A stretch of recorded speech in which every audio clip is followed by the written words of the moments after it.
Dear friend, I'm going to tell you about the fascination I've always had with the devil. Diabolico, El Diablo, Beelzebub, the Prince of Darkness, Lucifer, Satan. But not the way you think it is. Not the way you might think. I'm not a Satanist by any stretch of the imagination. And no, I do not believe that evil is somehow contained within the personification of evil, namely the devil or Lucifer or whatever. No, I want to talk to you about my fascination with the subject and how I think the devil gets a bad shake, so to speak. I will explain what that means very, very carefully. But first, I want to say something right now.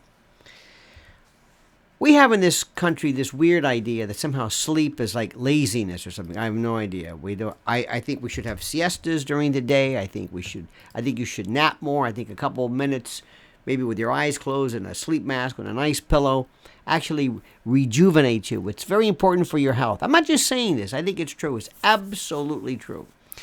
And an individual company that is so terrific that has absolutely devoted itself to that which is sleep is the MyPillow folks. And MyPillow.com has a deal for you, but only if you use the promo code Lionel. No other name. You hear it on other stations. Promo code this. Forget that. Forget that. Don't use their promo code. You use promo code Lionel.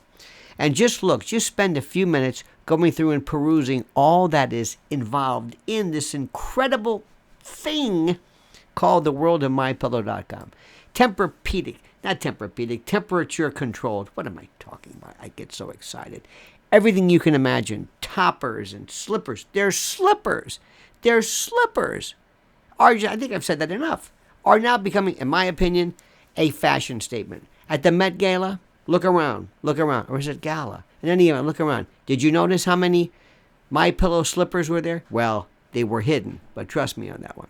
So do yourself a favor, go to MyPillow.com. You get a free gift. I know that's tautological because gifts are by nature free.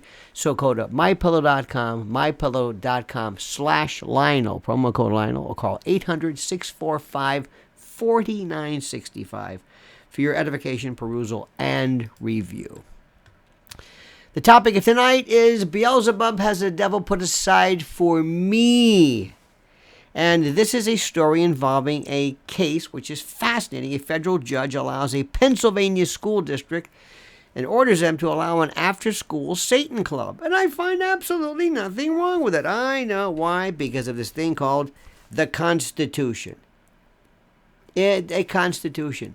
The federal judge in this particular case said, I think it was fantastic, said that the Satanic Temple or members of the temple, objectors may challenge the sanctity of this controversial named organization, but the sanctity of the First Amendment's protection must prevail. And they're absolutely correct. Listen to this. Judge John M. Gallagher wrote, when confronted with a challenge to free speech, the government's first instinct must be to forward expression rather than quash it, particularly when the content is controversial or inconvenient. Nothing less is consistent with the express purpose of American government to secure the core innate rights of its people. And it's correct. And I know this is absolutely bothersome to most people because they always use the term satanic. Everything's satanic. Let me get some light here. Everything's satanic. Satanic is this and the devil is this and demonic is this and this is Satan. Just like the word communism. Communism. It's a socialist. It's a communist. It's the Marxist and the communist. Oh, for the love of God. Interesting pun. I've always been fascinated by the devil. Aside from that, every year when we had Halloween, Every year, I was the devil. Every year. Remember those boxes? Those of you who don't remember from the 60s, it was a box with a cardboard box. And you opened it up, you had a mask. This mask where the holes were not positioned for a child, so that you would put it on, you really couldn't see.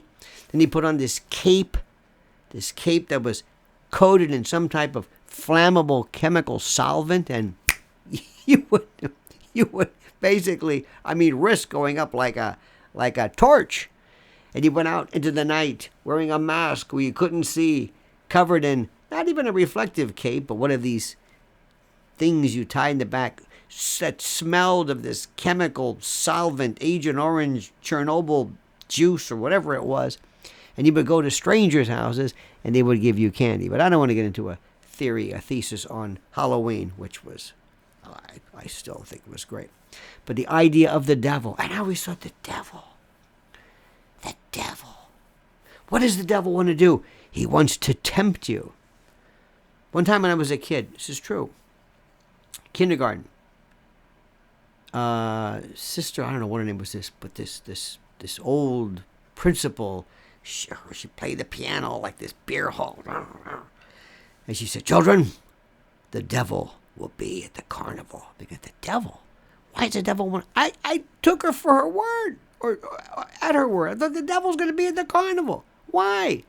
What does the devil have to do with us? What does the devil possibly have to do with us? What is this? Who is this devil? He possesses you. Why? Because he just does. And in all the movies, it's always some poor kid. Remember The Exorcist? So scary. I thought that was the most ridiculous story in the world. Why are you going after this kid? And why does the devil always, your mother darns socks in hell and all these terrible things, spewing things and, written up and down and, why? Why doesn't the devil just come in, possess somebody, and you say, hey, are you possessed? What do you mean? Well, you're smoking cigarettes and drinking martinis. So what? You're 8 years old. Oh, that's a tip-off. Remember the horns? The history of the devil and Satan is Baphomet and all this stuff. This is fairly new. It was a kind of a pagan construct. Read your history. The notion of the Pan, with a hooved, these hypermenschulate, hyper active, these ghoulish, whatever. But either way, you cannot say yours is a religion and yours is not a religion. And this is permitted, but this isn't. If the Satanists can't meet, nobody meets. That's simple. I think it'd be better probably not to in any way intersperse religion, but then again, I'm sorry, I think we have an allergy to religion. I think people should be able to meet and to join up, if you will, to enjoy each other's company regarding the subject matter of religion without necessarily the state endorsing it or whatever. I think we have this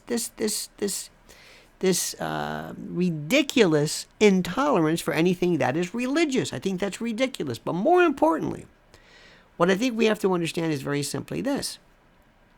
We cannot sit and say this is valid, this isn't. Take the Scientologists. Why are they not a religion? Wow, that's crazy. Do you want to go into what's crazy? Do you really want me to start talking about who's crazy and who's not crazy or who appears to be? What is crazy? What is far-fetched in the world of religion? To anybody who is not a practitioner of that particular faith or that persuasion, it may seem a bit daft, a bit odd, a bit mythical, a bit strange, but that's the beauty of religions. No. This judge is absolutely correct. Absolutely correct. And yet, the subject matter, I have, in my years of talk radio, I've talked to Wiccans and pagans and everybody. I'm saying, what is it that you do? What do you do? I've talked to Satanists and Luciferians. What is it? We, and I'm not the best explainer of this, we pay homage to Satan. How? What do you do? What does Satan do for you? What does Satan do? How does this work? I don't understand this. Explain this Satan thing to me. What does Satan do? How does this work? I one time went to a meeting. In fact, there was a little meeting in the neighborhood I was in. There was these atheists with me. And I would go in sometimes. It was at a bar. It was an Irish bar. I was like, okay. And in the back, the atheists met. And I said, what do you do?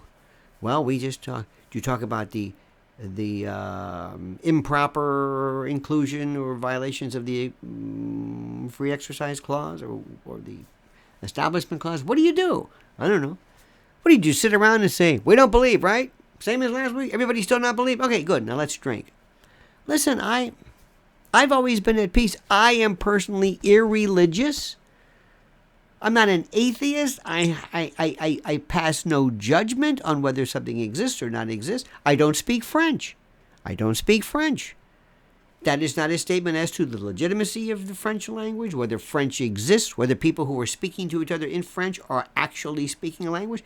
I make no subject, no statement or of validity as to the existence of something merely because I don't participate in it. Does that make any sense?